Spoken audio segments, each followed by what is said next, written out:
that I will faithfully execute that I will faithfully execute the office of President of the United States. The office of President of the United States. We have been given a gift by God today to usher in a new dynasty. Now you get RFK Jr. Don't you want a president who's going to make America healthy again? You get Tulsi Gabbard. Putting our country in a continual state of war. You get Elon Musk and you get J.D. Vance. A hell of a way to start the next 4 years. The right-wing Avengers. We have an army of digital soldiers. Department of Defense under Donald Trump will achieve peace through strength. Shut down the FBI Hoover building on day one. The rescission of 78 Biden-era executive actions, executive orders, presidential memoranda, and others. The golden age of America has most definitely begun. Begin preparing the 30,000-person migrant facility at Guantanamo Bay.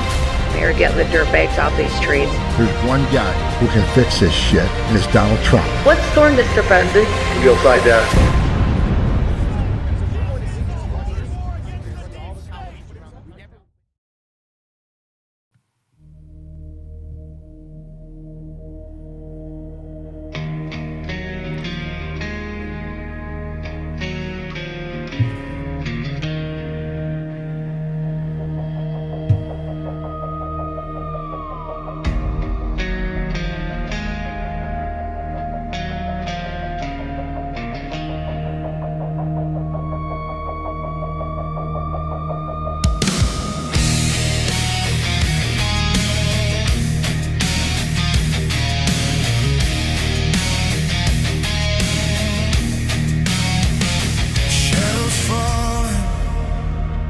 Thunder breaks, the ground is shaking from the weight.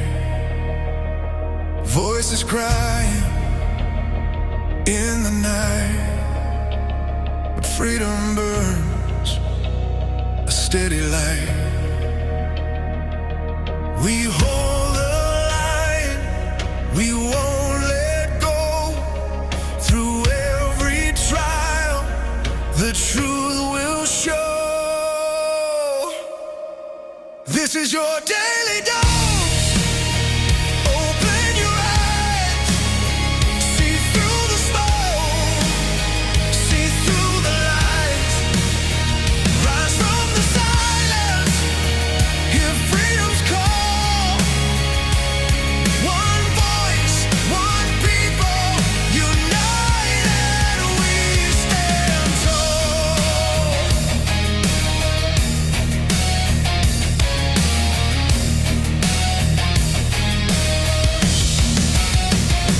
Hearts awaken, chains undone. A new day breaks, the dawn has come. Through every battle, through the flame, our faith in God remains the same. The storm may rage, the night may fall, but hope will answer stronger than all. This is your daily dose. Courage and fire, lifting the weak, lifting us higher.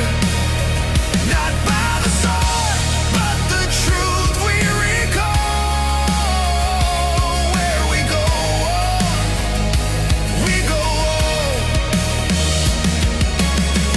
we've seen the darkness try to reign. We've felt the sorrow, we've known the pain. But every trial has forged the steel. In God we trust, His plan is real.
Good morning, good evening, good afternoon, wherever you are in the world. My name is Josh. Welcome to the Red Pill Project's Daily Dose, live with you Monday through Friday. Hope everybody is doing well out there and having a fantastic week.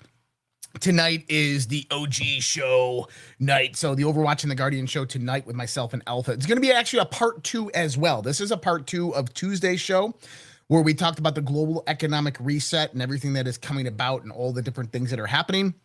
And so we're going to continue on that conversation because I wasn't done with it. And I had to go to DEFCON 0, so I had to end the show kind of abruptly, and I apologize for that. But tonight on OG show, we're going to be talking about a lot of the UFO world and phenomena, the beans, all of that good stuff. And it's going to be a part 2 of that conversation because I said last week, I said, look, there's so much more to this. We need to do another part of this. And so we're going to go into that tonight, myself and Alpha Warrior. That is after this show. That is at 11 p.m. Eastern time, 11 p.m. Eastern time.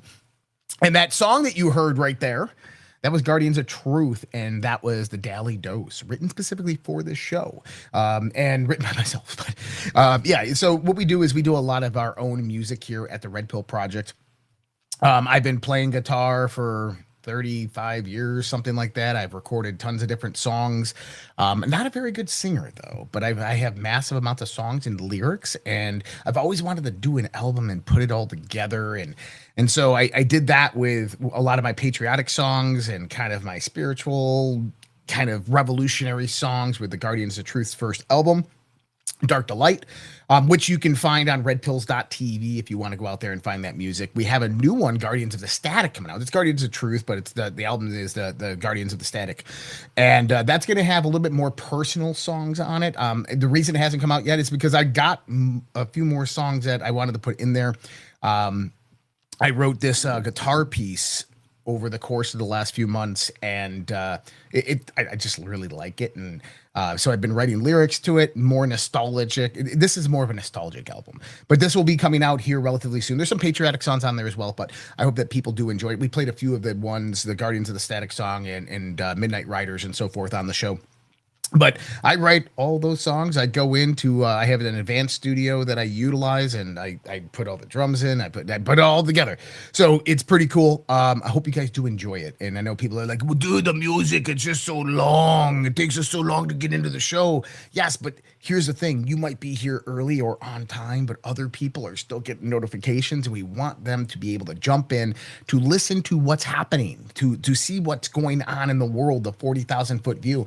And so we utilize that music as an intermediary, so people can get notified, people can jump in, they can grab their coffee, their water, their drinks, their tea, whatever it might be, and they can sit down and listen to the Daily Dose. And so I appreciate all of you guys out there. You know, one of the best audiences in the world, the best audience in the world. If you were wondering where I was last night, I think I mentioned it last week, but I went to a concert at the new amphitheater that they have out here in Minnesota, and I went and saw Willie Nelson. I never thought I would find myself at a Willie Nelson concert, but he's 93 years old. So I started looking at this, and I'm like, you know, I'm going to go to this show just because I've never seen Willie Nelson. He's an American icon and legend. And this is probably going to be one of his last shows. And man, he played a whole show. It was pretty amazing. His grandkids came out at the end. It was a really cool show. And I got to hear some other bands there. His son, Luke Nelson, actually has some really good music. I'm not a big country fan, but I don't even know if it's like Nashville rock country or whatever it is, but it was really cool. I learned about a band called the Yvette Brothers. Never heard of them before, but they actually were pretty good. I enjoyed it. And tomorrow night I'm actually going to another concert because it's the summer of concerts, guys. I mean, you know, I've been living this nostalgia for a while, kind of like getting older, getting more gray hairs, and realizing that my youthfulness is over. And so reminiscing about the past and stuff, and especially as we move into the future and how we know and understand that the world's going to change. And, you know, we as human beings, we have this very, very special gift within inside of us. And that gift is the gift of story. It's one thing that if we did not have, we would not have culture. We did not have story. I wrote a great blog about this on my Substack a while back called The Return of the Storytellers. I'm a big Grateful Dead fan, if people didn't know. And that's one thing that the Grateful Dead were probably one of the last versions of this within the rock and music scenery that lasted a long time. They were storytellers, and they told stories about kind of what it was like, what life was like in the Wild West. They told stories of what life was like growing up in the 30s and the 40s and the 50s. And, you know, this is what we need within our culture to retain that memory of who we are, where we are now, and where we're going. And I think that's really important, especially in the world of artificial intelligence, with technology becoming so much more advanced with the capability of actually changing history. It is the stories that are going to hold together who we are. And so tomorrow night I'm going to another concert. This one, so it's Motley Crue is the headliner. I don't even know if I'm going to stay for Motley Crue. I love Motley Crue, but just I've heard some of the live music and it's just not worth it. But actually Tesla and Extreme are playing before that. So I'm going to see Tesla and Extreme. Maybe I'll stay for Motley Crue. But that means the Daily Dose tomorrow is going to be a Saturday show again. And so we have a Q&A that we do either Wednesdays or Fridays. So the Q&A is going to be Saturday night. And I'm doing this as well because I want people to show up to this Q&A. And when we do it on the weekdays or we do it on the weekends, not everybody can show up. But Saturday, there's no excuses out there because we're all older. We're all parents and grandparents, and we got nothing to do on Saturday night. So Saturday night, we're going to do the live Q&A after the Daily Dose. So the Daily Dose will be Saturday night. And by the way, I like doing a Saturday dose, but I can't do 6 shows a week. So I'm kind of like, one of the things that we're doing, we're working with Rumble a lot. And we're trying to figure out best time frames and days to do shows that hit the majority of our audience, that gets the information and content out there and these types of things. So doing Saturday as well for kind of this other aspect of things. And we did a show a few Saturdays ago, and it actually went really well. But yeah, so Tesla Extreme, that's going to be a great show. Motley Crue, maybe I'll stay for. I'm not going to be drinking or anything like that because I got to drive home at the end. But then the Daily Dose will be Saturday as well as the live Q&A right after. So that's the news and updates that we have for you today. Now let's get into some actual real news and updates. Actually, I got a post up here, and it was one of the posts that I wanted to actually start with and read. And I turned my fan off. There's like a slight low hum that I get from this fan. Yeah, Dave Matthews Band's actually going to be here next week. But I'm not a big Dave Matthews fan. I can play a lot of their songs on the guitar, but I'm just not a big Dave Matthews fan. So if you do hear that low hum, I apologize. It's really hot in here, so I have to have that breeze coming up. But let me read this post for you. There's something about live music, something human, communal, almost primal. For a few hours, it bonds people who in almost every other part of life might have nothing in common, or perhaps even complete indifference towards one another. Oh shit, my fan just fell. No introductions are needed, no politics, no arguments about who is right or wrong. Sometimes no words are exchanged at all. Just frequencies and grooves shared in the night. A familiar lyric carried by thousands of voices, a guitar note hanging in the air a little longer than expected, a bass line you feel in your chest before the mind even registers it. And somehow, for that brief moment, strangers become part of the same thing. Maybe that's what makes live music so powerful. Beneath all the labels we've created for ourselves, there is still something ancient in us that understands rhythm, melody, and gathering together beneath the night sky. For a few hours, the world gets quiet, and we remember how to simply be human. I love that. And the reason I love that is because that is kind of what I felt yesterday. You know, I was at the concert, it's Willie Nelson, and so you get people from all walks of life. I mean, radical left, radical right, you get all these different conglomerations of people. And I was having a conversation with a few people, and, you know, I was saying to them, because we were having a good time just chatting, and I said, look, you know, I bet you under normal circumstances, if this was a bar or somewhere else, we would not be having these conversations. We wouldn't even like each other. They're like, I know, right? But it was because we were together for the music. It brought in a different vibe, a different context. And, you know, we have to remember these types of things so that our humanity is not lost when artificial intelligence begins to come out, begins to advance beyond the point to where our whole society is handed over to a intelligent digital landscape that now controls and dictates what you think, what you see, what you hear, what you know, what you understand, and what you remember. And I think that's really important because there's a potential for that to happen, and it's not going to happen full scale across the whole world, but it's going to happen to some people. And so we have to remember those things that bring us together, those things that penetrate deep within the heart and bring back that culture and that society and that structure, because that is what made us who we are today. I know I'm like, oh, Josh, just get to the damn news. I'm not here to. I know. Starting with the news, Dan Scavino. Did you see this post? This was awesome. He says, when you get fired for doing a spectacularly shitty job at an agency with your badge deactivated, building access revoked, and the full "you're dead to us" package, or when you get passed over for ambassadorships, boards, or commissions because there are candidates who are actually far more qualified than you, please resist the urge to sprint to every media outlet that will perform your lying bullshit and then falsely attack the people in the presidential personnel office who are out there serving President Trump, the administration, and the American people each and every day. Just take the L and move on, loser. And then puts clown at the end. Thank you for your attention to this matter. So people were speculating, who is Dan Scavino talking about here? It's Joe Kent, guys. He's talking about Joe Kent. Joe Kent went on, forgot what it was. It was one of the shows, and he was talking about Dan, and he was talking about other people. And he's even put out a reply already to Dan Scavino about this. But this brings up a larger perspective here. And I've been very vocal about Joe Kent. I don't think Joe Kent is like a Chinese asset or a socialist asset or anything like that. I don't even think that about Tucker or any of these other people. Maybe AJ, I don't know. But I think that they're really just, this is who they are. I think that these are who these people are, and they have certain beliefs and speculations about what they think is happening, and they come out and reaffirm them as if they're true in fact. And I think that that's a very dangerous precedent, especially people like Joe Kent or Tucker Carlson who exist within this infrastructure to where they have the ears of so many people.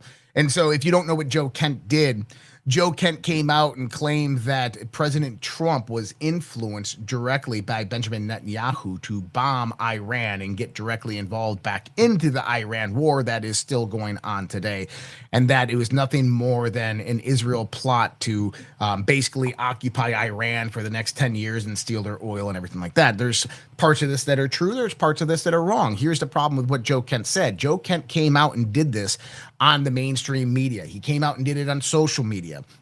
And he stated that what I know is that there was a meeting at the White House. Netanyahu came in. He gave some intelligence out there that people in the intelligence community are saying it was very low quality information, and that President Trump was heavily influenced it. And President Trump came out and said, bomb Iran. Let's do it. Let's bomb Iran. Unfortunately for Joe Kent, and he should know better than this, that's not how it works within the Situation Room, within the White House, within various structures where intelligence is given. And Donald Trump doesn't just abruptly move to say, let's bomb the shit out of a country, specifically within a midterm election year, specifically within the context of how the world operates, specifically with Iran's various different allies, that President Trump would only do these things if he knew there was a larger, greater strategy. And as we've learned from this show and from we learned prior to all this, that is the truth, is that President Trump did not act on Israel's will to go bomb Iran, that President Trump was acting within a structure of a plan that he put in place many years before Benjamin Netanyahu even walked into the White House. Now, Benjamin Netanyahu came in with intelligence.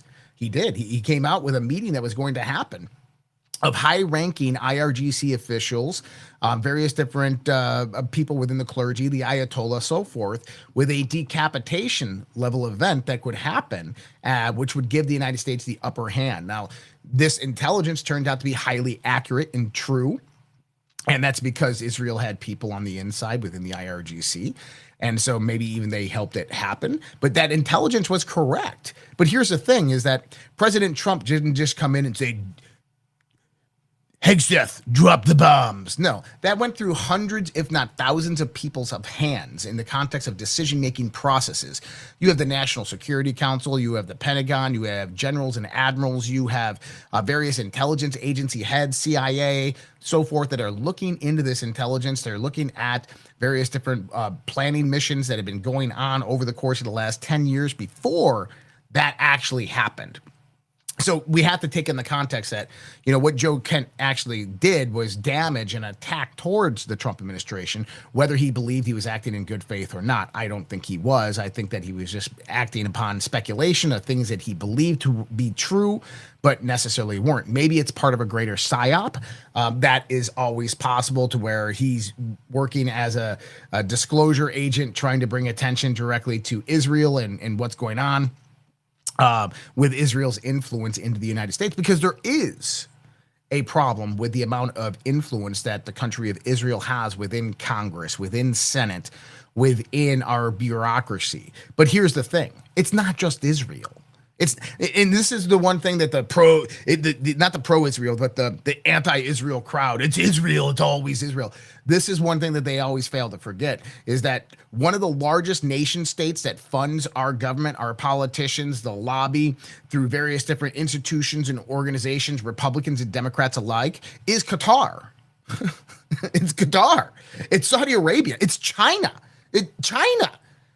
So, you know, we have to take in the context that, hey, Israel does have influence. I'm not going to lie, they do. But their influence typically comes about through various other methodologies, like this, that we're going to talk about right now. So we talked about this the day that it happened. If you remember this, Air Force One was on its way to Turkey at the NATO summit. And Donald Trump made this obscure post about how the new Air Force One plane that was given to him by Turkey, that they were flying in, they made a stop in the UK. They dropped it off at a military base so that the soldiers and sailors could go out there and tour it, because it's such a great plane. And then he continued on the old Air Force One into Turkey. And I came out that night before any news talking about assassination attempts or anything like that came out. And I said, hey, this was an assassination attempt. Actually, what happened is, from what I gather, there was a cyber attack on that new Air Force One, and that the cyber attack went after the various different countermeasure systems on board Air Force One, including the missile defense countermeasure systems and so forth. And that's why they parked it in the UK. They had to go in there and fix everything. And then the old Air Force One came out. And we learned after that, it was that there is something more going on here, and that this was a potential assassination attempt. And I'm like, I told you so, but they're not releasing the one parts of the information was about a cyber attack. Now, this is from posted on X earlier from the Washington Post. So the CIA apparently wasn't buying the threat to Trump as much as Israel was.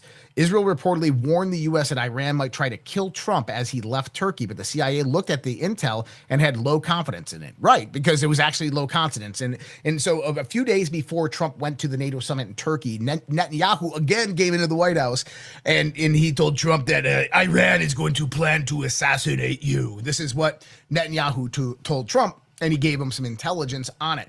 The Secret Service wasn't taking any chances. Trump quietly switched planes in Ankara. No, he switched planes in the UK. Got driven across to the airport. Oh, this is when he was leaving. So this is when he was leaving. When he was leaving Turkey, he switched planes in Ankara, drove across the airport through a catering truck and flew to Britain on a military jet with F-16s alongside. But so this is where it gets interesting. Some U.S. intelligence officials think Israel may have shared the warning partly to influence Trump's thinking on Iran and Turkey, not just to keep him safe. So there's multiple parts to understanding this, at least what we've gathered through various sources of intelligence, is that the threat was very, very real. I don't believe that it was Iran at all that was seeking to take out President Trump. I think that it was Israel trying to heavily influence President Trump into deeper engagement into the Iran war, as well as any type of defense cooperation agreement or pact agreements that would come about with Erdogan and Turkey, specifically that try to help disrupt the Pakistan, Saudi Arabia, and Turkey defense cooperation pact that was signed just last week. I think that that's what this was about. Now, the various different problems with Air Force One. Now, what we heard is that Iran actually had drones sitting in Cuba. Now, this is important because after Trump left Turkey, he went back to Mar-a-Lago. And going back to Mar-a-Lago, you have Cuba, very close proximity. Is that Air Force One, with that cyber attack that happened, if that happened at that point in time, that means they would have been sitting fish to Iran drones. And then that type of capability comes about and that assassination becomes a reality. Although that never happened. It's actually my thoughts after learning about all of this that what really happened is that there was no cyber attack. I got really good confirmation. Maybe I'll talk about that Saturday night. I got really good confirmation that that there was a cyber attack. But I think that it might have just been kind of information put out there to say, hey, this is what I think the Trump administration did. I think they knew of the security vulnerability within Air Force One and that it was going to be utilized by some rogue nation or Iran to attack Air Force One. So they exploited it on the trip over to the NATO summit early as if it did happen. Fixed it, all that stuff. So basically it pulls off the table any attempted assassination attempt in the future. And I think that that is exactly kind of what happened. At least that's my thoughts. Someone just said in Greg 740 said, and Greg, I'm going to put you on the spotlight here. Trump's losing to Iran. No, he's not, bro. I don't think you even know what that means. And I don't mean to call you out like that, but no, that's not true. If you think Trump's losing to Iran, you have no idea who the enemy is or what the war actually is about. And that's a little bit what we're going to talk about tonight when we get into the second part of the economic aspect of things. We have to get through a little bit of news first, where Tammy will be coming on. This will be probably an hour and a half long show. Because Tammy will be coming on for the first half an hour. We're going to transition into some news. I'm going to do a rapid fire news, and then we're going to get into the core of this, the Great Economic Reset Part 2. But I'm going to go ahead and read this, and then we're going to do that quick transition. So give me 1 second. Let me pull this up. We hear a lot about crypto, but here's the part most people miss. Crypto was created so you could actually own and control your money. After the 2008 financial crisis, Bitcoin was designed as an alternative to banks. So instead of banks holding your money, delaying transfers, or limiting access, you are in control. And if you've ever had to wait for a transfer to clear, you felt that problem. Now, fast forward to today, everyone's heard of crypto, but getting started still feels complicated. That's exactly why I use Rumble Wallet. It takes all the complexity and makes it simple. Choose what you want: Bitcoin, dollar-backed stable coins, or even digital gold backed by real gold. No complicated setup. It connects with MoonPay, so you can use your credit card, debit card, or bank and be up and running in minutes. Once you are set up, you can even support your favorite Rumble creators like me directly. So do this now. Scan the QR code and click the link in the description and download the Rumble Wallet. From there, you can set up your wallet, tap buy, and you are in the game. In just a few minutes, you can go from hearing about crypto to actually owning some. All right. Thank you, Rumble. I appreciate yes, and I do use the Rumble Wallet, and those wallets are going to become more and more important over the course of the next few years. And why are they going to become important? Because of cryptocurrency. And I've seen a lot of people start to go in and take my crypto course.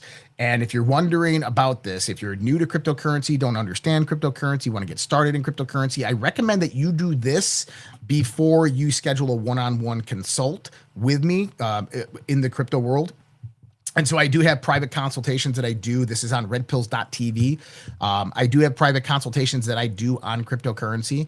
But if you go to redpills.tv and you go to the support tab and scroll down a little bit, you're going to see the Introduction to Cryptocurrency and Blockchain, a Practical Guide. You get a downloadable PDF book. You get the study guide that comes with that, as well as you get the course structure. That's all on this website. The instructions are real, or it's on it's on our merch store website, but you can go access that after you get this course. And the course is really good because it's going to help explain everything that's happening in the world of cryptocurrency. So redpills.tv on that one. All right, let's rapid fire. Maybe we should do a segment called the Rapid Fire News, because sometimes I need the just rapid fire news.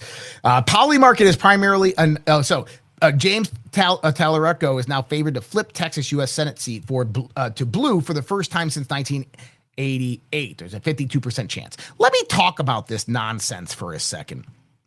And I have a Polymarket account, and you have to understand what Polymarket is. It's an international gambling ring. That's what it is. So when they're showing you here that there's a 52% chance that the Texas Senate election winner is going to be Tallarico, the reason they're showing you that is because the majority of the accounts are anonymous. Number two is that the majority of the accounts that are actually putting in these bets going for or against are international, Chinese.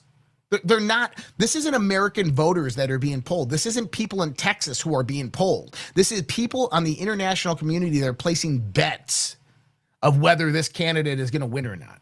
Be careful with that, because this statement is very misleading by Polymarket. They're acting as if their poll, or as if their graph is a poll of actual voters. It's not. It is an international online gambling ring that is stating that, hey, most people are going to bet that this person's going to win, but those people have nothing to do with the United States or Texas.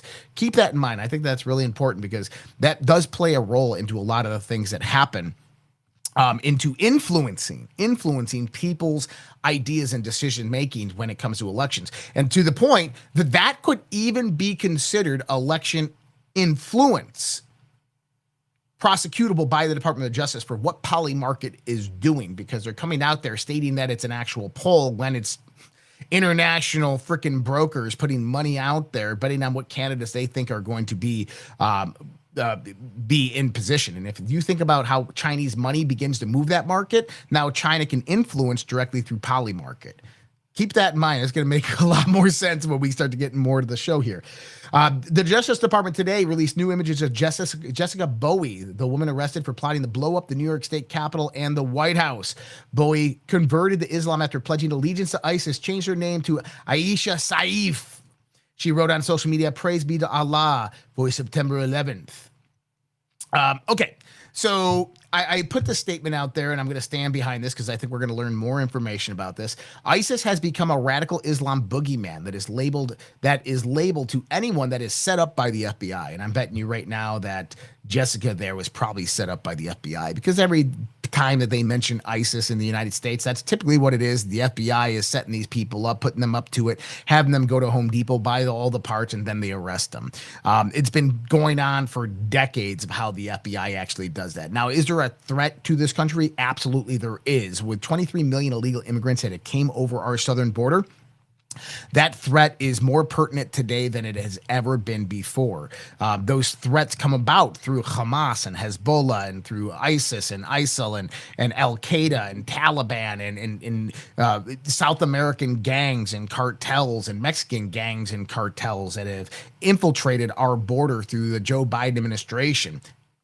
And here's the thing, is you can't deport them fast enough. And so there is a direct threat to the United States of America, but that doesn't mean that threat is going to manifest into anything, because people who control those organizations and groups, the what they would consider to be their army, they are very methodical in their planning and strategy of how they would implement something like that to come about, what we call the firestorm event. And it's not going to be one-offs here and there. It is going to be a 1 to 2 night scenario to where that plays out with a full-scale invasion of our cities. And that is their scorched earth theory, to where we potentially could be coming to, but we'll see how well the Trump administration has done to mitigate much of that threat.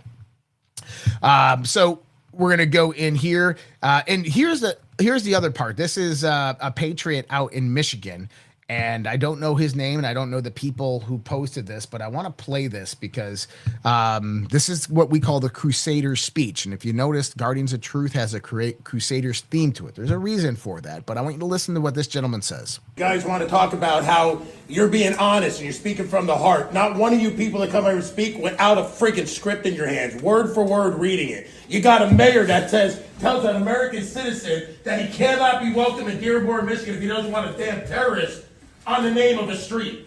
You got members on the board over there laughing at American citizens when they're concerned about Sharia law and the Muslims that are telling us we're going to take over your city. We have Hassan Plaker saying we're going to do things to your women. And we're saying, oh, this is peaceful? That you people came here to give us peace? You guys came here to conquer us. This is the Crusades all over again. You're going to think you're going to take this country without firing a shot? How about this? How about the American citizens say, no, you're not going to do this. That's right. We're going to stand up. We're going to tell you, everybody here, from felons to normal people, Bible thumpers, little grannies everywhere, tell this Muslim invasion, you're not going to happen in the United States of America, not while Christian crusaders are standing here blocking you. And that's all I got to say.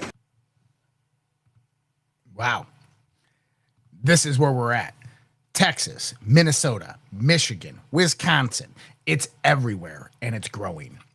And the problem here is you have to go back and understand the cultural the cultural methodology utilized by Sharia law and radical Islam is that first what they do is they migrate. This is what's happening in Europe. This is what's happening in the United States. The second thing they do is they reproduce. And when they reproduce, they implement their children into Western culture. It doesn't work. This brings about problems. The neighborhoods start to go to shit. The neighborhoods start to decline. Fights break out. Threats are given out there. People start to move out of their communities. And then this is where they take over. This is where they take over those communities. And they just keep on replicating that same thing over and over and over again until they own the whole state and eventually the whole country. This has happened for a very long time, over 1,000 years, just like this. But now they're in the United States of America and they have to deal with people like that patriot, like the people of Minnesota and Michigan, people of Texas, to where these people will not stand idly by. And I mean that with all sincerity. These people are not going to stand idly by. That this is going to raise in severity as this moves forth and people become more and more threatened because those people in Michigan, they're not leading. And eventually what's going to happen is they are going to try to take back their country. Not saying I agree with that methodology that they're going to use. I'm not saying I don't disagree with it. I'm just telling you that that moment in time in history is coming. So Dan Bilzerian lost his primary to Randy Fine. And Randy Fine, by the way, is the Jewish lobby spokesperson, if you want to call it that. And what's interesting is that, you know, not that I don't support either of these people. I don't like either of these people. But this is truly concerning because this is 2026, right before the midterm elections. And this happened in the good state of Florida. And Randy Fine had 8,688 votes, 37.9%. Dan Bilzerian had 8,191 votes at 35.7%. This was earlier in the day. This was about 7:34 p.m. Well, what happened is about 11 p.m. About 10 minutes later, I think it was, when a new dump of information came out. What happened? Randy Fine had 19,480 votes, where Dan Bilzerian had 6,383 votes. He went down in votes, and we even showed this earlier. Now, you can't lose votes. It doesn't work that way. When votes are counted by the state or the county, they're counted. You don't lose and go backwards. That happened to Donald Trump on 2020 election multiple different times. We watched it live on TV. It's indicative of cheating. And the question is how? And why? And how is it still possible? How is that even happening in the state of Florida? And it goes back to potentially the one idea that we've talked about before. The reason why you're not going to get the Save America Act through the Senate, the reason why right after, January 6th, House members and members of the Senate basically crucified Donald Trump. And they wanted nothing to do with election fraud and interference in our elections, and they wouldn't investigate 2020 is because they're all in on it. Because it's a uni party, and they know that some of them, that their own positions in Congress and Senate are determined by that steal that actually occurs. That's the problem. We don't have a broken system. The system was designed this way. And we just have to do better as people to learn about the fourth branch, our voice, and what we can do to change that system back to something that's more secure for us, who gives us the power, not the lobby, not foreign interest, not special interest, and definitely not some type of international organization that is trying to steal our elections. Michael Cohen fucking weird. Trump is going to be going on the Michael Cohen podcast. This is kind of interesting, but Michael Cohen has apparently flipped back to Trump, says that Alvin Bragg and Letitia James pressured and coerced him, basically threatening him with prosecutions starting in 2019 to give testimony tailored to secure convictions and judgments against Donald Trump. Now that's interesting. Why is that interesting? Well, what if Michael Cohen was always just a KFAB agent of Donald Trump to begin with, because he knew that New York was going to target him and that Michael Cohen would have been that precursor towards that targeting. And so he used that. And then when they followed through with the prosecution and everything like that, then what happens, Michael Cohen comes out and says, oh, no, they threatened to prosecute me if I didn't do this. And this begins to come out at the same time all this other stuff comes out. I think that we're going to learn something very interesting when Donald Trump goes on Michael Cohen's podcast. I'm interested to see what happens. Stephen Hilton tells Joe Rogan how Joe Biden and Xavier Becerra open border policies turned HHS into the largest child trafficking operation in history. 479,000 unaccompanied kids crossed the border during Biden's 4 years. He dismantled the vetting of getting those children to safe places, so they lost track of hundreds of thousands of kids, and many went to child sex traffickers and other horrific things. We know what those other horrific things are if you paid attention to this show for a long time. Hilton describes whistleblowers raising alarms about children being sent to suspicious locations, and even a child allegedly being sent to a gangster wanted by Interpol. When they raised flags, they were fired. One of the whistleblowers said there's a notorious child sex trafficking street in Sonoma, California. Before this, most of the girls were African-American. Before Becerra's camps, they were mostly Latin girls. They set up trafficking hotline for the kids if they felt they were in danger. There were 65,000 unanswered calls to that hotline. The people who pointed it out were fired. Now, this is a massive scandal because it's what is shown is intentionality behind these changes and this ignorance and this malfeasance that went about within HHS during this point in time. And I truly believe that Steve Hilton, who's a friend of Trump, is getting this information from somebody in the administration, basically setting the narrative for what comes next towards Becerra, Newsome, and all of these other people involved, including the Biden administration, because something's going on right now with the Biden administration. It's almost like what we talked about before, that the 4 years of the Biden administration was a setup. That, hey, look, China stole the election. We know this, but this was a setup to basically monitor and track the criminality, allow them to fuck it all up so we can go back and hammer and prosecute them when we win back in 2026. And I think, or 2024. And I think that might be the situation that we're looking at here right now. Because just yesterday, what did we learn? This morning, former Representative Eric Swalwell, which we said would be in the news again, is facing a rapidly escalating federal investigation. FBI agents reportedly executed search warrants, seized Swalwell's electronic devices, his laptop, his cell phone, and so forth. Meanwhile, newly released FBI documents have reignited the separate Fang controversy. They're not separate. These are definitely the same thing. And what we're getting is that Swalwell might actually be indicted on going out there and coercing witnesses and trying to threaten witnesses against him. And there is other parts here that is going on with the Fang investigation. That's why this is coming back up, and connections to China. And we're going to talk about that here in the economic part of things. Well, not the part of this that's coming up here. So let's get into the election stuff real quick. Because this is part of the great economic reset that we're talking about. And the reason I say that it's part of the great economic reset is because I've always said about this leaving the old world and coming into the new world, and 1 foot out of that door, 1 foot in this door. And we're closing the door on this one side. And this is the prosecutions, the criminality, fixing our election systems, accountability, all of these things. And that can only come about when that narrative was set up. And this is what we have seen the stage being set for over the course of the last 2 years. And so now we're starting to see something else on the horizon. And this is the economic front of what is happening, and economic warfare being utilized through unrestricted warfare strategies, and what Donald Trump is implementing in a new framework. We're going to get into that here in a second, but we have to go into the voter stuff. We have to get into the crime and corruption and accountability stuff, because this is important, because it's going to show you how they manipulated the system, how the system was fake and gay and controlled by them, how crony capitalism actually worked and operated, how power and influence in Washington, D.C. was controlled by these multinational criminal cartels. So a Michigan Democrat-linked voter registration group was caught knowingly and willfully fabricating fake voter registration profiles of imaginary people. Wait a minute. Hold on a second here. Let's listen to John Solomon talk about this, and then you guys can go ahead and pat me on the shoulder for this one, because I said this 2 years ago.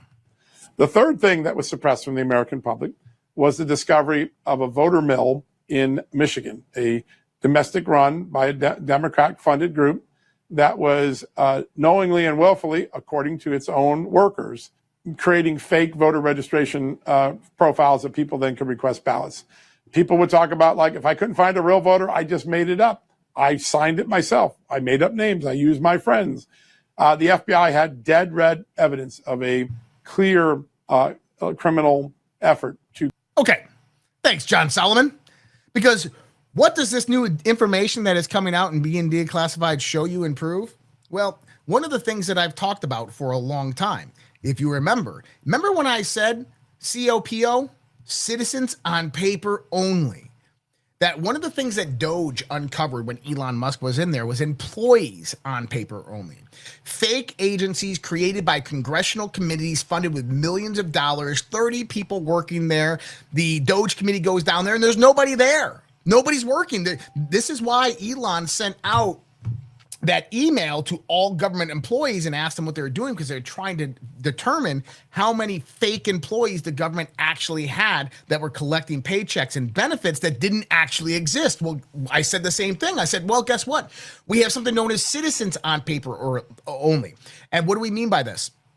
See, the whole theory that the reason the Democrats bring in the illegal immigrants is for the votes, because they know that those illegal immigrants are going to vote Democrat. There's no assurances that illegal immigrants are going to vote Democrat. You have various different parts that are going to, because they're coerced and forced into it. A lot of the Muslim groups through Aymans and the influence over the Aymans, this is what happens, or various different gang groups. But you're not assured that every damn illegal immigrant is going to vote for you. It's not about the vote of the illegal immigrant. It's about the numbers that are counted on the census. It's about the number of people that are recorded within that state or that region in that district. It's about the number of ballots you could actually send out. So therefore, what they do is they create fictitious people, citizens on paper only, to basically account for the missing number of actual real legitimate people, and not knowing if illegal immigrants are going to go vote or not. And it's not only illegal immigrants. This is why they leave dead people on the voter rolls. This is why they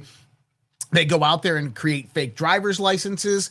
This is the scam and the scheme. And the question is do we actually have 380 million people in our population? Probably not even close. Probably not even anywhere near that. In a 2020 FBI report stated China was shipping fake U.S. driver's licenses to recipients described as Chinese students and immigrants, sympathizers of the Chinese Communist Party already living in the U.S., who would then use those licenses to cast fraudulent mail-in votes for Joe Biden. And they did this multiple different times with the fake driver's licenses. Exactly. Citizens on paper only. Fake citizens. Now, one of the things that I've been telling you to do is watch with this declassification of information. So we talked about DNI Tulsi Gabbard's June 30th declassification, 72 biolabs in Ukraine, that connection to Metabiota, the Metabiota connection to Nathan Wolf, Jeffrey Epstein, the Metabiota connection to Rosemont Seneca, Burisma, Hunter Biden, Devin Archer, because that was critically important to understand that part. And then at the same time, she declassified information about the lab origins from Wuhan Institute of Virology of the COVID vaccine. At the same time, Fauci information started to come out showing that he covered up through the intelligence agencies the lab origins, lied about the science, lied about the restrictions put on the American people. He lied about the efficacy of the vaccines that were put out there. Not only lied about it, but basically colluded against the American people to make money and to gain fame and notoriety. So all of that was coming out. And then we have Donald Trump making an address to the nation, talking specifically about China. and how China influenced and interfered with the 2020 election. Not that they flipped votes, not that they went out there and attacked our voting machines, that they interfered through the methodologies of the attack that they did, and they influenced by paying mainstream media and podcasters and various other people on social media money to basically go against Trump and create an anti-Trump narrative and rhetoric that spread like wildfire because they had their bot farms and so forth that then would amplify and push it out there. At the same time, China was doing other operations of where they were interfering with the U.S. elections, including cyber attacks and exploits within voting systems, stealing over 20 million voter records from 18 different states' databases. This is both public and private information. So it's important to note that that constitutes a threat, direct threat to national security. And as we talked about, that's the predicate of the national emergency, and why Trump put that out there at that specific time is because right afterwards, you have 3 different declassifications of information that came out. You had March Toll, you had Oxford, and then you had Round River. Now, Round River is actually the most damning out of the two. What it shows is that there was weaponization of the Department of Justice, of the FBI. Andy McCabe became acting FBI director after James Comey was fired, and he opened up 2 investigations. Oxford, investigating Donald Trump, the sitting president, duly elected president of the United States, as a Russian foreign agent, and another one, the acting attorney general at the time, as a Russian foreign agent. That was March Toll. But then we get this other investigation that comes out, opened up by the FBI, a counterintelligence investigation, which labeled Donald Trump, Jeff Sessions, all of these people, right-wing conservative media personalities, all as Russian disinformation agents that need to be investigated. That was done by the pre-Biden administration. But then you get on the other side is that known agents of Russian disinformation. That's what they labeled them as. And then on the other side, you get the people that are the victims or the targets of Russian disinformation, with basically a counterintelligence operation stating that, hey, don't investigate these people because everything coming out against them is Russian disinformation. And when you start to go through that list, you start noticing some interesting things. And one of the things I noticed was Rosemont Seneca Bodine. And I said, oh my goodness, that's interesting because that company took a massive amount of Chinese money. And I told you that the Trump administration is setting the narrative, setting the stage to start linking all of these puzzle pieces together that goes into the context that, hey, the 2020 election was stolen because, you know, the mail-in ballot scams and the amount of fake voters that were out there. That was one of the predicates that came about for that. That COVID-19, if that never happened, then the 2020 election could never have been stolen. And if, you know, if the midterm elections weren't funded by Soros and Singham, then the attorney generals and secretary of states who made those decisions could have never have done that. That there was a grand conspiracy being organized aligned with this. And I told you recently, I said, follow the money. Follow the money, because what you're about to see is the Chinese money connection starting to come in. And what did we learn today from John Solomon? I love it. Exactly as I told you. I said, start watching, because what you're going to start seeing through declassified information is the Chinese money connection to the left, to the Democrat, to the DNCs, to the various different institutions. Soon, very soon, we'll be releasing a 5th vulnerability. That 5th vulnerability will be focused on looking at ways that China has gained influence in a very important political institution, and the FBI's knowledge of it, potentially the FBI's complicity in it. And it will raise a lot of questions about not only failing to punish some bad behavior, but also whether the FBI's way of penetrating and stopping China is in some ways flawed. And we'll be able to talk about that in the next couple of weeks as well. Okay. Any hints? Which institution? No, but I will say this. We once had a scandal in America. In the 90s, I covered it. In fact, I broke the original stories. It was myself and Bob Woodward in the Wall Street Journal about the China fundraising scandal of the 1990s involving Bill Clinton, the Lincoln bedroom, the Buddhist monks. It would be not unsurprising to people to think that China would go back and once again try to inject money into the political system through a particular institution. And so, okay, what's John Solomon talking about there? We don't know the institution that he's talking about. Nobody knows. What he was talking about there, he's referring to the 1996 Asai Lay temple scandal, where Buddhist monks and nuns at the California temple served as straw donors for $100,000 in illegal reimbursed contributions, mainly to the Clinton Gore Democrat campaigns. That's from MJ Truth, who did that dig and research. So I think that this is many people are trying to think Act Blue, because Act Blue is in the news right now with all of this. But I think that this is not going to be Act Blue that they're going to name. Why? Because there's other parts right now that we have to start looking at. Last week, Secretary of War Pete Hegseth ordered Harvard, MIT, Georgetown, and 27 other universities. They have till the end of the month to audit their ties to China, Russia, and Iran. Harvard took more than $600 million from Beijing, more than any other U.S. school, and they had 140 research partnerships with Chinese military entities. Pentagon-funded weapons class at the Midwest University was taught in Mandarin to Chinese nationals. Dozens of researchers on Pentagon projects later went to work for China's military. I've been saying this. That's huge. If you start to look at the work that Natalie Winters is doing, I tried to hit up Natalie. I said, hey, I got some information for you, because one of the things that I broke a while back was the connection between the SAP program emails on Hillary Clinton's private email server and the 100,000 Talents program brought in with Barack Obama in 2019, which provided educational exchange with China and the United States of America. And how when the Trump administration came in 2016, one of the first things they did is they shut down that program. Then they indicted 32 college professors throughout the United States that all had tax evasion because they took money directly from China. So what was going on is China was funding U.S. universities and then going in and directly hand-picking various different scientists and professors, bringing them over to China. And that's how China advanced their military 10 years in a very short time. I've been talking about this for years. I was probably one of the first people to actually make that connection.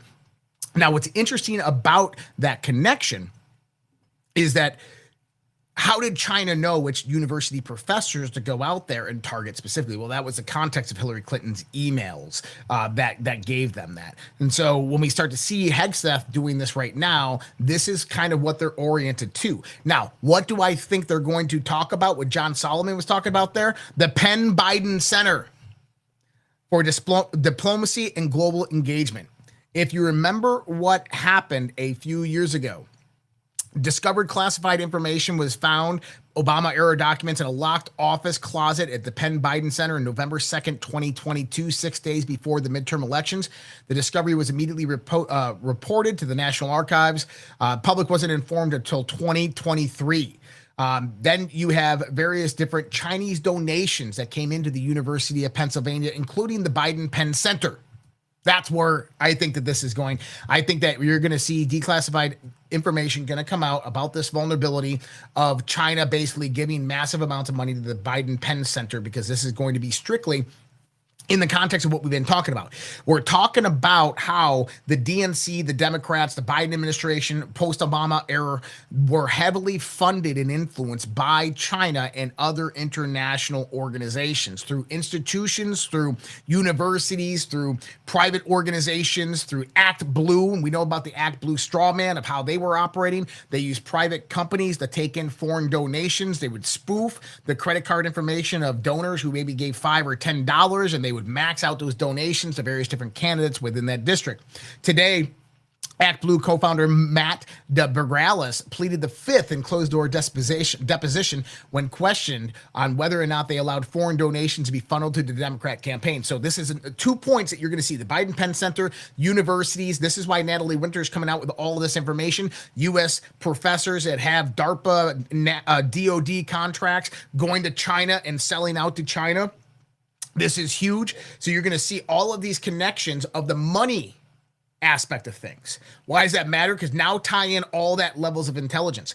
They weaponized the DOJ against President Trump. They released a virus on the world. They stole the 2020 election through election interference and influence. They were funding the Democrats during this whole time. They were funding organizations, private institutions, public institutions funded by U.S. taxpayer money. At that same time, there's direct links and connectivity to the Biden administration, to post-Obama era people, to the Democrats, with this money chain that flows in from China on out in the context of how all of this weaponization and the stealing of elections actually happened. So this is something massive to start paying attention to. Act Blue is nothing more than an international political money laundering operation. I've said that multiple different times. This is it's going to be interesting because I think there's indictments coming down the road for Act Blue. Now, quick transition. And I know Jason's probably watching. He's like, Josh, what's going on, man? We'll get Tammy on here in the next 15 minutes. I got to get through a few different things. I want to go out here and actually, I'm going to read this one as we do this quick transition right now. And let me read this one. Today's video is brought to you by Chicago Steak Company. A gourmet steak box should give you more than a pile of grocery store meats. That cut matters. The aging matters, and how it arrives matters, all before the grill ever gets hot. Chicago Steak Company hand selects and hand cuts its steaks, wet ages select cuts, and ships them packed with dry ice, so they should arrive frozen. Build your order around USDA prime filet mignon and Chicago's best seller. For a limited time, order $179 or more and use code SAVORY, SAVORY. You'll get 4 free premium boneless petite strip steaks, a sampler cheesecake, free shipping, and a $25 credit after your package ships, valid for 6 months. The complete bundle is stated $299 of value. Go to mychicagosteak.com and use code SAVORY. That's SAVORY. Link is in the description on Rumble for anybody who wants to take advantage of that. All right. So going back in here, we're going to do a quick transition into this. The most crushing economic operation ever taken against any country. That was the direct words from President Donald J. Trump. He says, no one has given the Islamic Republic of Iran a greater opportunity to make a deal than me. Tragically for them, they have failed to take it. Therefore, today I'm announcing the most crushing economic operation ever taken against this country. This will be an economic warfare and isolation on an unprecedented scale. Their Navy is gone. Their Air Force is destroyed. Their military factories are now rubble. Their currency is worthless, and their country is hanging by a thread. Today, I'm also announcing that any country that allows its financial institutions, businesses, airports, or government entities to provide any type of lifeline to Iran will itself face tremendous economic consequences. Oil smuggling, swap lines, cash transfers, exchanges, exchange houses, ship registries, front companies. It all needs to stop now. You know who you are. This will be an economic D-Day, and we need all of our allies to stand with the United States of America to isolate and defeat the Iran threat. The maniacs are on the ropes, and those historic measures will cripple them and their ability to project terror worldwide. Iran will never have a nuclear weapon. Thank you for your attention on this matter, President Donald J. Trump. Now, many people are starting to listen to that, and they're probably thinking, oh, those countries, man, that must be China and Russia. It's not China and Russia. It's London. What he was talking about there, he was talking about Europe. Europe is one of the continents, European Union countries, England, France. They're one of the ones that are hurt most economically because of what is happening in Iran. A lot of their energy actually comes through the Strait of Hormuz.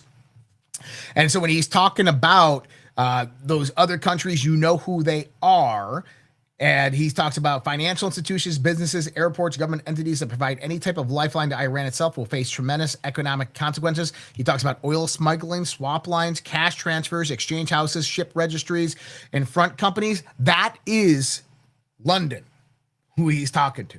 So really interesting, the target right there directed towards London. So what we're about to see is economic warfare, unrestricted warfare, waged on a scale that nobody's ever seen before. Trump, and this comes from Benny, where he says, Trump just pulled off a stealth move that will permanently shift the global order, and I agree with this. It was reported by CNN and Axios yesterday that America is able to move 15 million barrels of oil a day out of the Persian Gulf. Iran is able to move zero. Iran has completely lost control of the Strait of Hormuz to the point where all global oil market monitors admit it. So the U.S. blockade has cut off Iranian oil from reaching China, crippling their market while wiping out trillions. Yes. They make it even worse for the regime. President Trump has struck a massive deal with Canada to revive the Keystone XL pipeline. We're simultaneously ramping up Venezuelan oil production for Fortress America. Meanwhile, Middle Eastern countries are rapidly building pipelines around the Hormuz to make it irrelevant. The geopolitical power move makes America the #1 producer, procurer, and protector of energy production in the world. On top of all that, Trump announces economic D-Day for Iran, cutting off their financial lifelines. This is how you got the war of economic attrition. Now, that's important because when we're sitting here talking about this, it doesn't just affect Iran. It affects Europe. It affects China, primarily China. Number two is that the United States becomes the controller of the global resources and assets, the accessibility, the choke points, Panama Canal, Strait of Hormuz, next be the Strait of Malacca. You're going to start seeing more of the Trump administration starting to protect and defend these global assets and how those global assets are reallocated under the control of the United States of America, because there's a larger war here, what we call the silent war, the artificial intelligence war. He who obtains artificial superintelligence first is going to become the leader of the world over the course of the next 100 years. And if China did it, well, then we were screwed. And if the United States does it, well, then we win.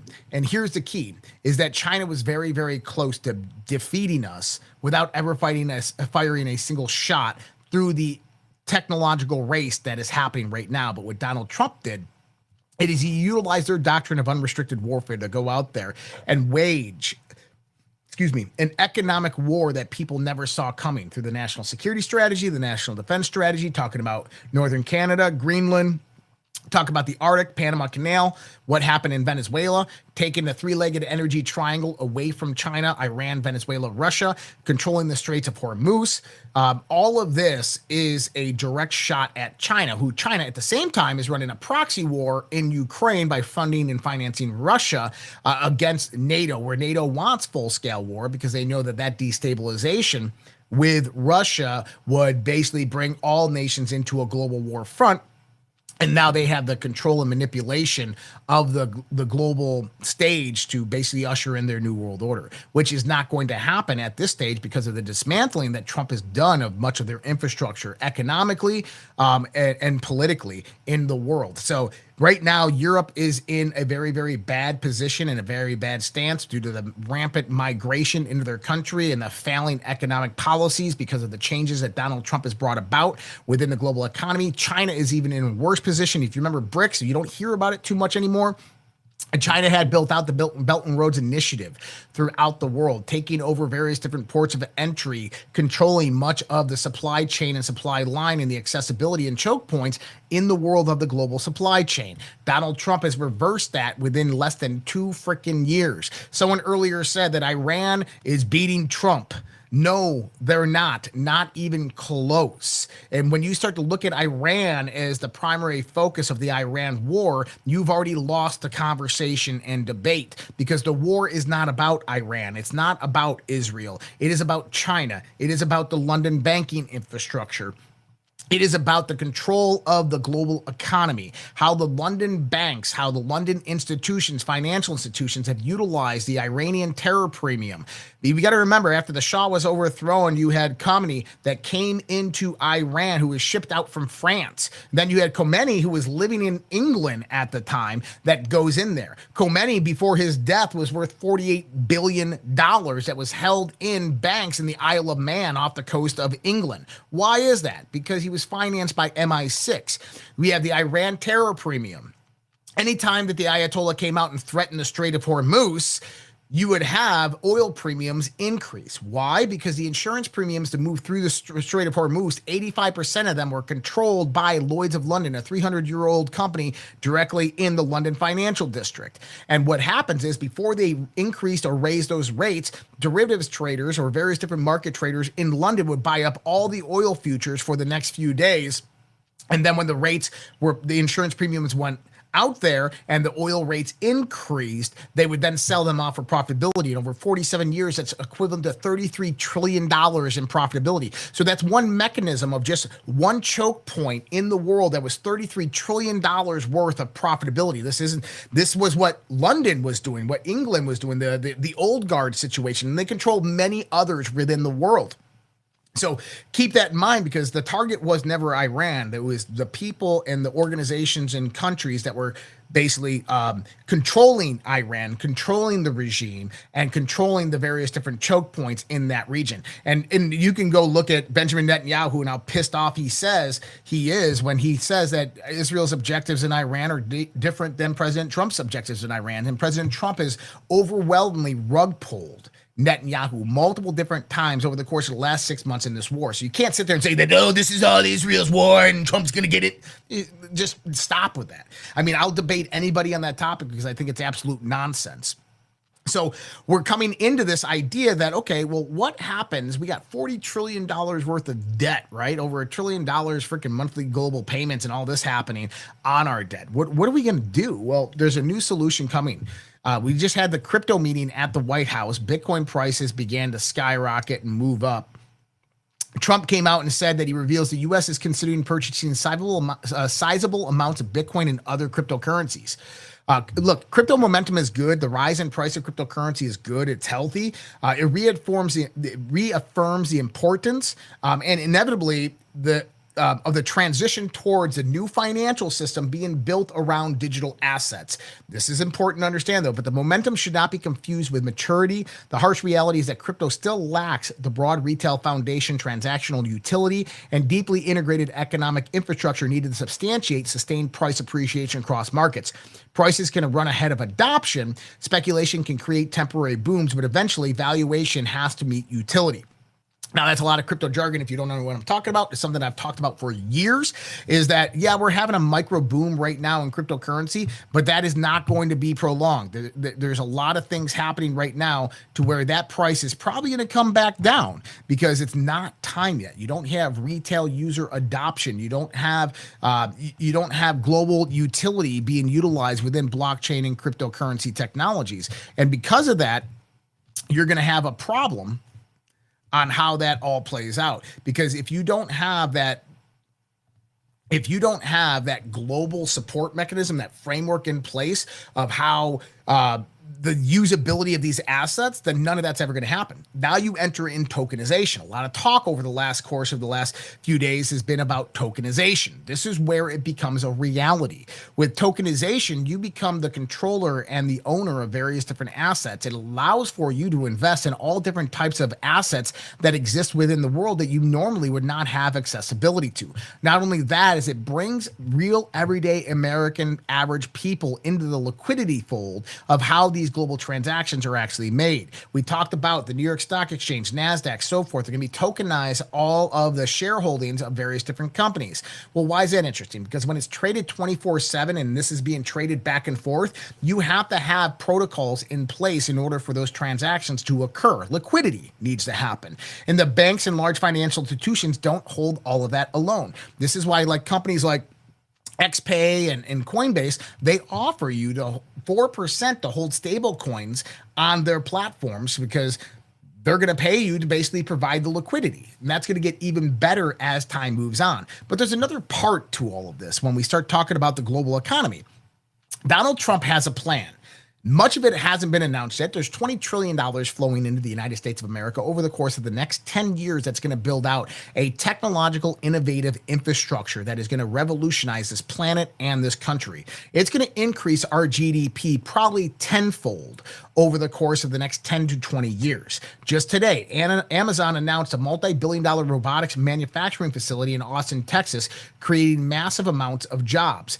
Elon Musk came out and said one day Optimus plus Grok will provide incredible medical care to all people on Earth. This revolution is not going to be stopped. It is happening. Now, here's the key.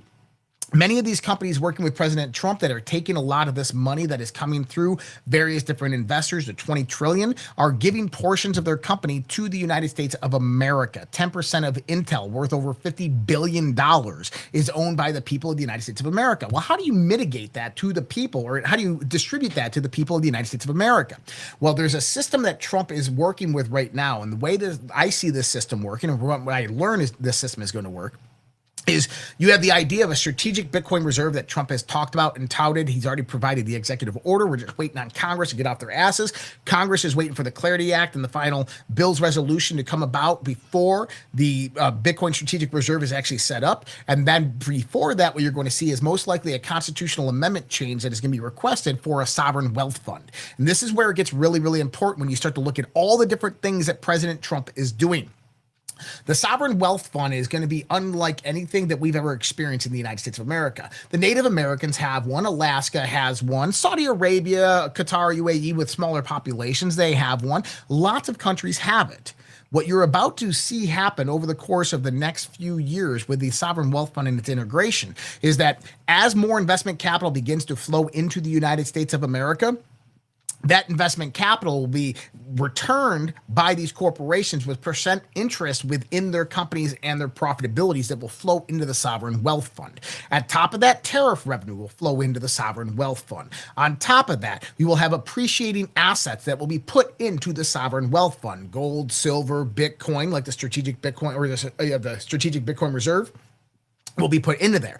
Then all of the leases held by the U.S. federal government that are being offshore leases, oil and gas, all of these will be held in there. The exploration of the Arctic and new discoveries of oil and gas, those leases will be put into the sovereign wealth funds in the context of profitability. Why is this important? Because right now we work off of this credit debt system. The United States Congress goes out there, they propose a budget, they send it over to the Treasury. Treasury sends it over to the Federal Reserve. The Federal Reserve says, we're going to loan you this money at this amount of interest. They issue the bonds out, they sell the bonds, they raise the money, and they give the money to the federal government that then goes spends it radically. And now we are in debt for that money, and there's really no way to pay it back because there's not a revenue, there's not a surplus of revenue coming in. Well, Donald Trump's plan is a little bit different. The idea is to put all of our assets into one bucket that has appreciation over time. Number one is we borrow money out from that. We don't touch any of the assets in that bucket, but we borrow money due to the collateralization of the appreciating assets. So we take it out from stablecoin companies by issuing them 25-year to 50-year gold and Bitcoin bonds. Why? Because we all know where Bitcoin's going to be in the next 5 to 10 years. These companies, they print out stable coins, $1 trillion, $5 trillion, $7 trillion. They send it over to the federal government. They distribute it out there to everybody who needs it and now gets traded in exchange in the world. Now that produces this obviously transactional infrastructure that has come about with tokenization. But at the same time, what about those bonds? You got to pay those bonds back over the next 50 years. Well, here's the beautiful thing is if Bitcoin increases 20 or 30% over the course of that next year, or if you have appreciating assets within your sovereign wealth fund that are collateralized on those bonds just paid for themselves. Those bonds just paid for themselves. The profitability from that can now be utilized to pay back the debt. Now you have a surplus. That profitability of the appreciating assets in the sovereign wealth fund now go to fund the government. This is what Scott Bessent and Trump and Scavino, all of them are saying, that we're not going to have to pay income taxes because you're not going to need the revenue for the government because of the sovereign wealth fund will be generating revenue from the various different deals that it constructed with all of these other tech companies and the innovation happening, the ownership of various different rights and the land leases and all of these assets. It's appreciating, which means that there is profit being generated. When there's profit being generated, now that funds the government. What you need elsewhere, you borrow, and then that pays back itself through the appreciative assets. And guess what you do when you have a surplus? Every year, you give back to the American people through dividends. This is what the Trump accounts were all about. The Trump accounts were about setting up the infrastructure, the framework for the sovereign wealth fund that will eventually have investment structures of the sovereign wealth fund in it for you. At least this is how I see what the Trump administration is doing, but it's going to completely transition the global economy to one that you can never even thought of that is beneficial towards the American people. Let me send this out. Okay. Needed to come in. So we have a lot happening within this economic front. There's an economic war going on. This is the global economic reset. How all of this corruption is being weeded out and basically decimated throughout the world, China and London and all of their control mechanisms, how the United States of America is going out there and doing a reallocation of global assets and choke points and the accessibility and bringing this under the power and control of the United States of America. This dwindles the power structures of these old economic systems and allows the Trump administration to come in with new frameworks that then begin to implement in place to become the new infrastructure moving forward of the global economy. So that's where we're at. And this is what I mean about the global economic reset, is that we are going through this transition. First thing that's going to happen is you're going to have accountability and indictments. The crime and criminality and corruption, of which is going to be tied to the money section, is going to be tied to China and the Democrats. And that's going to happen. You're going to see accountability come from that. I absolutely believe you're going to. If not, we're going to have a civil war. You will have accountability that comes from that. You got Joe DeGeneva in the Southern District of Florida, who potentially has indictments coming over around Labor Day timeframe. That's going to set the stage for the midterm elections. We have a potential national emergency declared on the midterm elections that is going to come about, I think, around October timeframe. That's going to ensure the safety and security of those elections and the integrity of those elections. At the same time, you have the tokenized framework that's coming in place, the Clarity Act, various different bills that President Trump is operating with, the Sovereign Wealth Fund. All of this is being integrated. So you have 1 foot out the old door with the old door closing, and then 2 feet in the new door with that new door opening. That's where we are at today. So buckle up, buttercups. It's going to be interesting. So what we're going to do is we're going to head over to Tammy. Tammy just jumped in, so we're going to bring Tammy in here in just a minute. First, though, this is one of our sponsors, guys, Pet Club. They're amazing at what they do. If you can go support small business, you're helping to support everything that we do. We'll be right back in 1 minute. You've all heard me go on some pretty massive rants, connecting 50 different dots, pulling together years of research, and somehow still remembering where the hell I started 20 minutes ago. Well, Pet Club 247 might deserve some of that credit. I personally use both of their mushroom products, Coriolis Versicolor to support my immune system, and Clarity with Lion's Mane to help keep me focused, mentally sharp, and ready for those long shows. And understand, these aren't just the latest internet health fad. Both mushrooms have been examined through legitimate, peer-reviewed scientific research. The science continues to develop, but there's a real foundation behind why these mushrooms are attracting so much attention. Pet Club 247 also offers quality foods, treats, supplements, and toys for your pets because, well, they're part of the family too. So support your health, support your pets, and support this show by visiting petclub.redpills.tv. Again, that's petclub.redpills.tv. Wellness for the whole family, whether they have 2 legs or 4. Tammy. Hello. How we doing tonight? Oh, we're doing good. It's summer's winding up around here in Colorado. So, summer We're nights. in the dog days.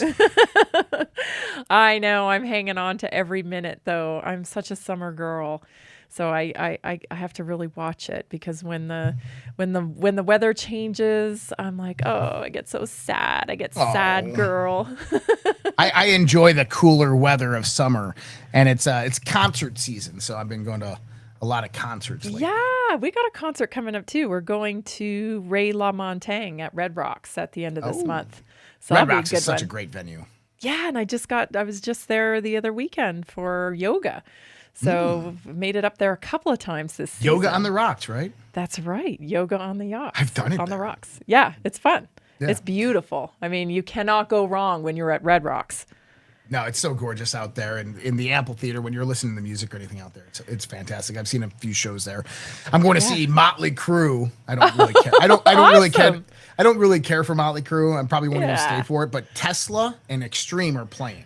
Oh, awesome! Jason's friends with a guy that is connected to Tesla. Oh, cool. Yeah, played with Tesla. Yeah, Nino Betancourt.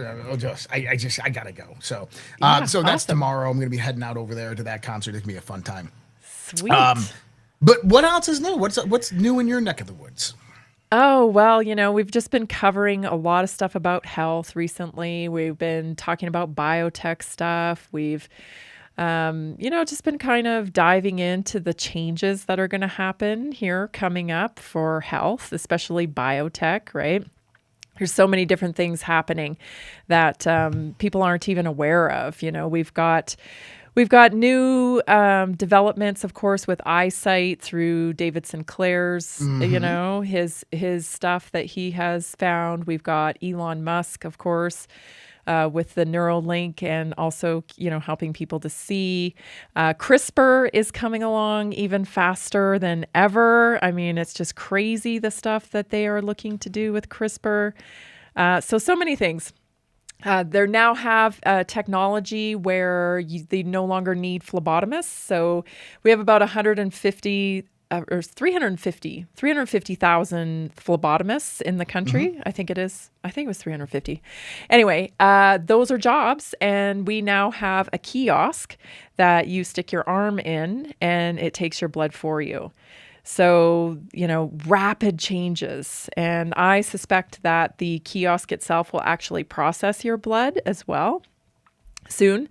So you'll probably get your results right away. And then you will get an AI generated assessment of what you need moving forward. And they'll email you those prescriptions or send you, I could probably go on the app and claim those prescriptions, get them filled, and they'll either be delivered to your home. Like, it is moving fast. I can remember Joss talking about this stuff like 7 years ago. Right? 7 years ago, talking about, like telehealth's coming, this is coming, and this is going to all go towards digital service in the medical field. And we're here. So did you hear what Elon said today? I don't know if I heard him today. What he says, was he laughing one day, Optimus and Grok will provide incredible medical care to all people on Earth. Oh, yes. Now, this is really interesting because Optimus, they're trying to make these robots affordable, right? So to get like an Optimus robot is like $20K and you can finance it directly through Tesla. So it's like $1,000 a month for 20 months and you can get one of these at your home. Now, what can it do? It does your dishes, it does your laundry, it cleans up your house, it'll take care of your pets, it'll mow your lawn, it will do all of these crazy things, and it's directly integrated with an AI of Grok. Well, one of the other things that they're looking for with it is home care or home health care. Yes. Put it in old folks' homes, or even if you have someone elderly at your house, this thing will take care of these people. And guess what? It has the whole science of every single doctor that's ever published anything within its structure. So it sounds pretty cool and amazing. But one of the things that we have to understand is, and this is one of the things I was saying earlier, is we can't get away from our humanity. Oh is my that gosh, in this time of artificial intelligence, as things begin to move forth faster, we have to remember who we are, where we came from. This is why I always talk about it's all about the story. That the one thing that makes human beings different from any other species that on this planet is that we have the capability to develop, create, and to tell story. Absolutely. And story is what connects us, right? That's the really important thing. I'm glad you brought this up because it ties directly into what I wanted to talk about tonight. On our Tuesday night weekly wellness workshop this week, a topic came up about having information, right? Knowing stuff about how to get healthier, having information and knowledge about the body, about biology, and not being able to apply it. And this is, if anybody is listening to this and they think, oh my gosh, like this is resonating with me, you are not alone. So many people, like there's no lack of information, right? You can go on TikTok and get information. You can go on YouTube, you get information. Instagram, podcasts, info, everywhere info. Where people are struggling is application. And so with application, there's nuance, right? Everybody kind of has their hangups when it comes to why they're not applying the stuff that they know. And so what we found on the Tuesday night weekly wellness workshop is that almost everybody on there could relate. Like, I know what to do, they say, but I'm not doing it. Why? Why are you not doing it? So, I started to really kind of flesh out this idea of why people have trouble with execution. And I am tying it to the fact that we are inundated with information, and at the speed that we're inundated with information at, it makes the brain feel like almost like a shotgun, right? You have it's a spray of information. And the brain then, it can jump from one thing to the next thing to the next thing. And we're having like so many thoughts during the day. It's like tens of thousands, of thoughts that we're having every day. And so we get distracted. And we know now, like TikTok brain, I call it TikTok brain, because you're good for about 3 seconds. 3 seconds on a TikTok before you grab somebody's interest or they're gone. And so this is programming our thought process to need this information quickly. And it's actually impeding us from application. So here's the way back, everybody. Here is the way back, okay? Every time you tell yourself, I'm going to do this, I'm going to get healthier, I'm going to start running, I'm going to start walking, I'm going to start eating better, and you do not follow through, you are now taking a little piece of your self-respect and it's falling away. Whether you acknowledge it or not, when you say you're going to do something or you think about something, I'm going to do this, I'm going to do that. When you do not execute that, it breaks apart your self-esteem. And so we then start thinking like, oh, I'm such a loser. Because I said I was going to do this and I didn't follow through. I've been trying to lose weight for 10 years. And we don't. It's not a conscious thing. It's a subconscious playing record, like a movie that we play over and over again. It becomes our standard to say and commit in our minds that we're going to do something and then not do it. So what we have to do to build our self-respect and our self-esteem back is we have to start executing things. So when you get this health plan and it's like, okay, you're going to go down to 1,200 calories, you're going to do this, you're going to boil your chicken, you're going to walk here, it's too much. Okay. You have been promising yourself things and not being able to execute for years. You have to start small. Okay, so starting small means, one habit at a time. Like this week, I'm going to focus on this specific habit. I'm going to walk every day. If it's 10 minutes, if it's 15 minutes, whatever it is, this is what I'm going to do. And when you achieve that for 1 week, guess what happens? You get a little piece of your self-respect back.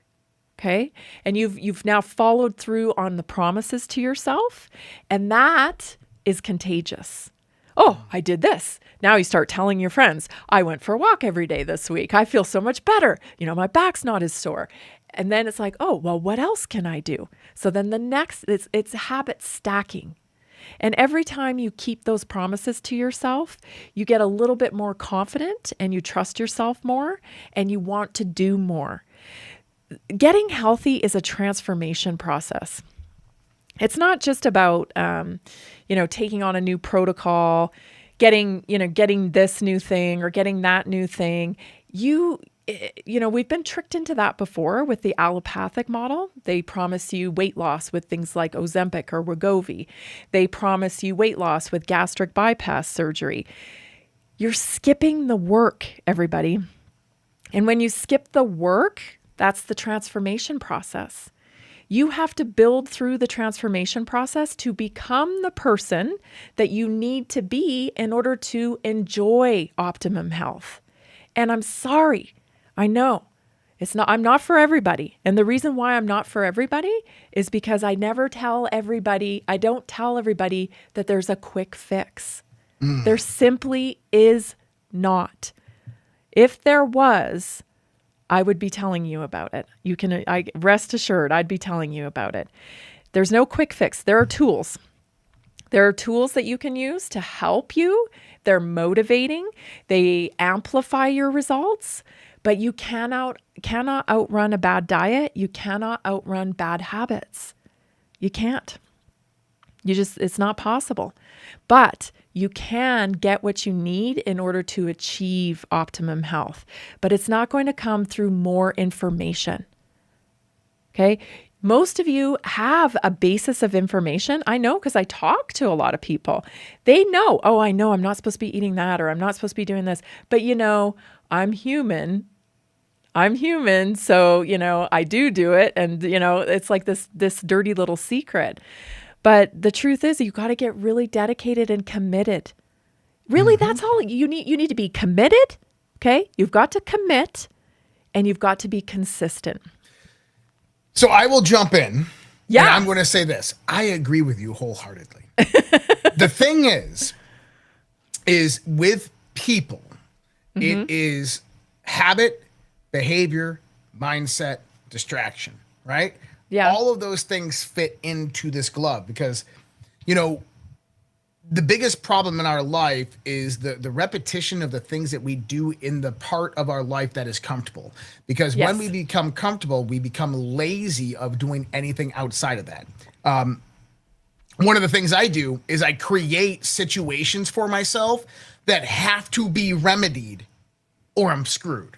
Like, I like, that's how I do projects. And the reason I say that is like, I'll go tear up my whole yard, piles of dirt over here and, you know, bags of material from the hardware store all over the place. Because if I don't move that, that's a problem. I can't park in my driveway. I can't use my yard, right? Like, so I have to go out there and mitigate it. So that reinforces those good behaviors and good habits they do. Like right now I got a mason box that's sitting out in my driveway. It's like the back of a old truck, right? And it's like 18 feet by 8 feet and it's in half of my driveway, a container box. Yeah. Well, I can't let that stay there.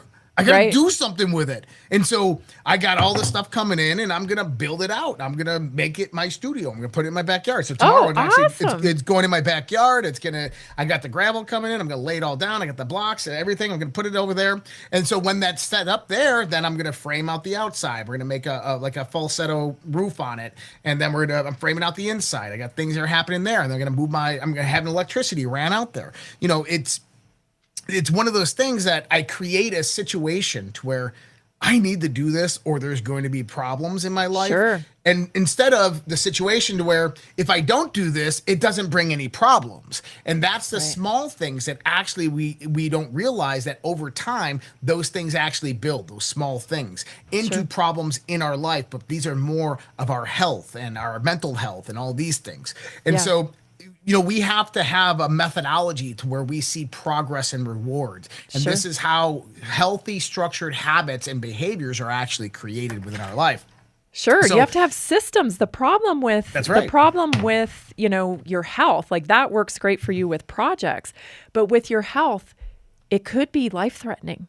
Agreed. If you let the crisis control, like I'll do something when the crisis comes, then you're rolling the dice, right? You can't do that with your health. You have to be preventative, right? You have to work in prevention. And so you've got to build out a system. And, you know, most people need community when they're trying to change something in their life, like their health. It's hard to go at it solo. If you don't have a community that supports you, you know, like it's pretty basic, really common sense. If you have to go to a donut shop every day and you're trying to stay healthy, it's going to be harder to go to the donut shop and stay on track. Or if you joined a walking club, right? Which place is going to be, where are you going to be more likely to be successful? You need a community. Humans need community and support. And so it's not really about knowledge. I mean, I offer knowledge on my health text line. I offer knowledge, you know, to all of my community members on the weekly wellness workshop and stuff. But it's also about community. And it's about having to show up on Tuesday, everybody. Come and show up on Tuesday so we can talk, right? So we can see where you're at. And, you know, we don't use shame. It's not about shame. Everybody's at their different, you know, space in their journey to optimum health, but it's about community and having these discussions like we had on Tuesday night about, you know, why am I not able to implement? I know this, I know that, I know this, we learned about that, I know this, but for some reason I can't get myself to stay there. And that's where we really dig in and do the work. So, you know, I will say, like, one of the things I was talking about on Tuesday was like, if your environment is chaotic, it's really hard to build a system. It is. You know, so like if you have drawers full of junk and you have stuff stacked up all over the place, you think that has nothing to do with my health, but it does. The direct representation of the clutter in your mind. Yes, it does. So those are the little projects like we have to work on. And that then you start to build a system. Now I have a whole transformation system. It involves immersion. I teach this. It's 8 parts because there is a science to changing it. You're changing the neuroplasticity in your brain in order to build new habits, which we've talked about before. But this is where people really need help with their health. It isn't so much about the knowledge, it's about community and execution. That's where people tend to struggle. So that's what we really focus on. And of course, I want to invite everybody to join the Naturally Inspired community. We have an amazing new product. And listen, I don't say this. I seriously, like I even did a social media post about this product, which I almost never do, because it's doing fantastic things for people. Everybody's aware of the red pills, right? I've talked about the red pills on here, the Vivix, the polyphenols that eat up inflammation. But now they are improved. And if you will, they're on steroids. They're on steroids because they now come with an NAD plus booster. Oh, cool. Yes, yes. And NAD is crucial in cellular restoration and cellular energy. So this is not my claim. This is the company's claim. Okay, they're a company that's been around for 70 years. They don't say things like this unless they can back it up with research. So this increases your NAD levels by 70% in 24 hours. And it is 35 times more absorbable than IV NAD drips. You may have heard of NAD drips because they're very, very popular in the longevity space. Dr. Sinclair talks about them. A lot of people talk about, polyphenols and NAD. Excuse me. And so these are half the price of an IV drip. Half the price of an IV drip. So, you may have called an IV drip. I've done a couple IV drips before marathons and stuff, and they can be handy, but they're pricey. They're pricey. So you can get 35% more usable NAD through these red pills with NAD plus in them. Plus, they've been proven to blunt and lower inflammation by 2/3 in 60 days.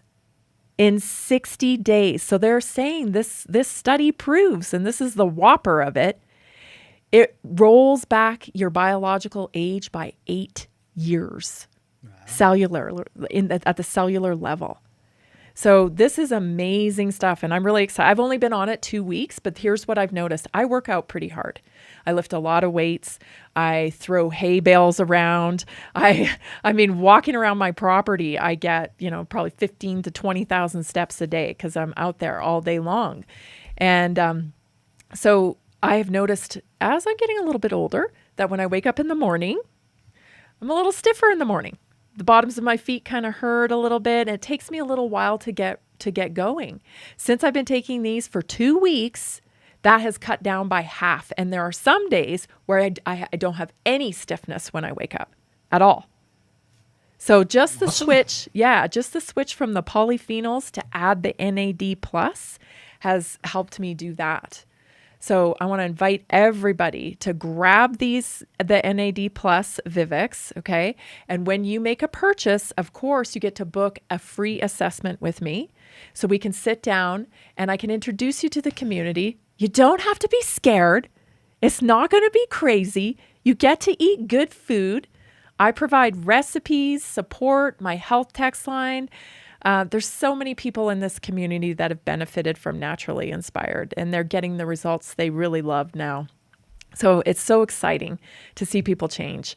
And we've been talking a lot about health insurance, and lots of people are dumping their health insurance. They're opting out and going for different remedies in terms of, protecting themselves with health insurance. Like Naturally Inspired is a culture. It's a small community. It's growing, but we are changing the medical model. So if you're sick of talking, about your health, complaining, I don't know what to do. If you don't like what your doctor is offering you, which is usually pills or surgery, right? But you got to do something. This is the community for you. If you do nothing, awesome. Things are going to stay the same, right? If you do nothing, things are going to stay the same. If you take action tonight, in 60 days, you can have different results. We've seen it proven with the Vivix NAD+. So I want to invite everybody to go to redpillhealth.info if you have any questions about this stuff. I love chatting with you all. Your most interesting audience out there. 720-303-8868. Fantastic. So, guys, go on over there. Give her a text, 720-303-8868, or go visit redpillhealth.info, and you get all that information and join that Naturally Health community over there. It's definitely well worth it. We've had so much feedback from all of our users that are over there. They absolutely love it, and it is incredibly beneficial.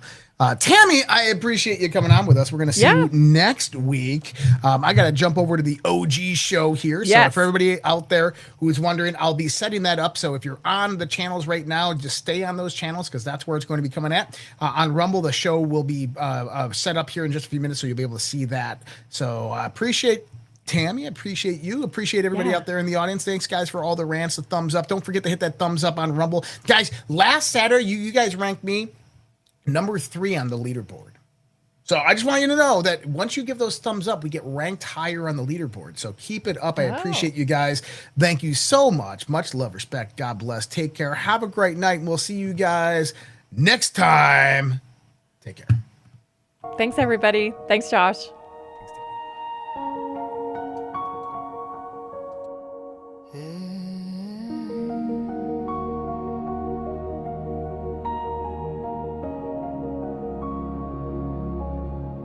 There was a time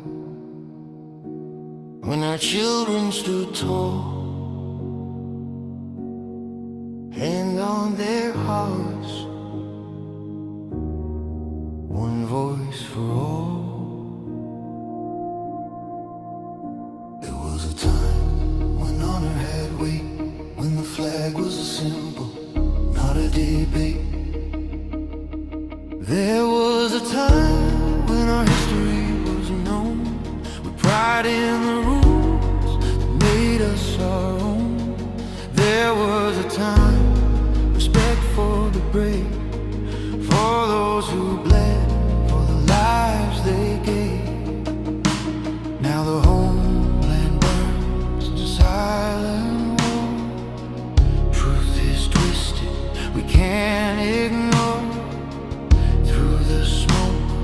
Voice still calls, we the people will not fall. There was a time, but the time isn't near. The great awakening is here. Dark to light, veil undone, patriots rise. We are one, land of the free, home of the brave.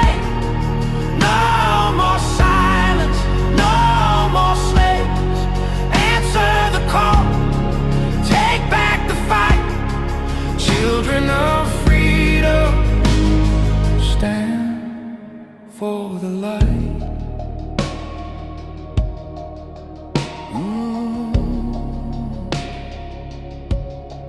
There was a time when truth was clear, when the media served, not ruled by fear. There was a time when leaders stood fast, guarding the people, defending the past. Now corruption wears a crown, lies are fed to tear us down. But Q said watch, and Q said see. The silent war will set us free. From the front lines, soldiers stare, wondering if we're still there. Their blood, their hope, their sacrifice will not be sold for a last price. There was a time, but the time isn't near. The great awakening is here. Dark to light, the veil undone, patriots rise. We are one, land of the free, home of the brave. No more silence, no more slaves. Answer the call,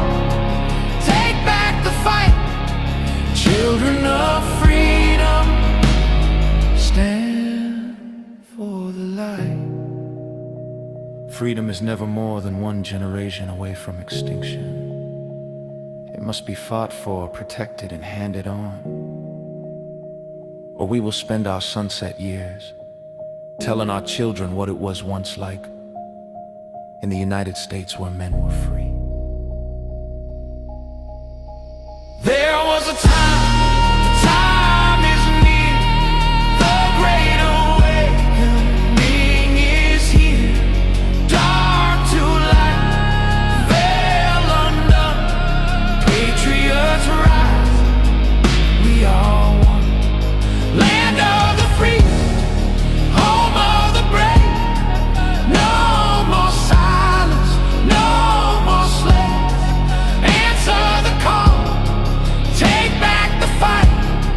Children of freedom, stand for the light. There was a time. There was a time. Now is the time. Do it.